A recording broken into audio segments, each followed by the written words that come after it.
రాష్ట్ర వ్యాప్తంగా మేడే వేడుకలు ఘనంగా జరుగుతున్నాయి. ఈ సందర్భంగా హైదరాబాద్లోని గాంధీ భవన్లో టీపీసీసీ లేబర్ డిపార్ట్మెంట్ ఆధ్వర్యంలో కార్మిక దినోత్సవ వేడుకలను నిర్వహించారు.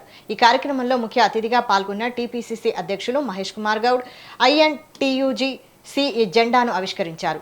అనంతరం ఆయన మాట్లాడుతూ దేశ నిర్మాణంలో కార్మికుల పాత్ర వెలకట్టలేనిదని కొనియాడారు. కార్మికుల హక్కుల కోసం, వారి సంక్షేమం కోసం కాంగ్రెస్ ప్రభుత్వం ఎల్లప్పుడూ కట్టుబడి ఉంటుందని స్పష్టం చేశారు. కార్మికులు లేకపోతే ప్రపంచం లేదని, కార్మికులంటే బానిసలు కాదని మహేష్ కుమార్ అన్నారు. కార్మికుల హక్కుల కోసం కాంగ్రెస్ పార్టీ ఎంతో చేసింది. ఈ కార్యక్రమంలో పలువురు కాంగ్రెస్ నాయకులు, కార్మిక సంఘాల ప్రతినిధులు పాల్గొన్నారు.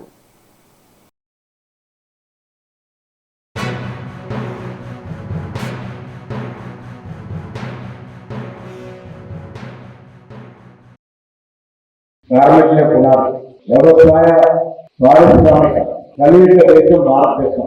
ఒకవైపు వ్యవసాయము, ఒకవైపు పరిశ్రమ, ఈ రెండు రంగాలు అభివృద్ధి చెందాలని ఆనాటి మొట్టమొదటి ప్రధానమంత్రి శ్రీ జవహర్లాల్ నెహ్రూ గారి యొక్క కలే కాదు. వ్యవసాయపరంగా ఈ దేశాన్ని ముందుకు తీసుకెళ్తూనే ఈ దేశం అన్ని రంగాల్లో అభివృద్ధి చెందాలి, అన్ని దశలుగా ముందుకు పోవాలని ఆకాంక్షించినటువంటి మహనీయులు జవహర్లాల్ నెహ్రూ గారు. కార్మికులంటే బానిసలు కాదు, వారితో వ్యక్తి చాటిని చేయించుకోవడం ముమ్మాటికి కుదరదు. గట్టిగా చెప్పి కార్మికుల భద్రత కోసం ఎన్నో చట్టాలు తీసుకొచ్చినటువంటి మహనీయులు కూడా నెహ్రూ గారు.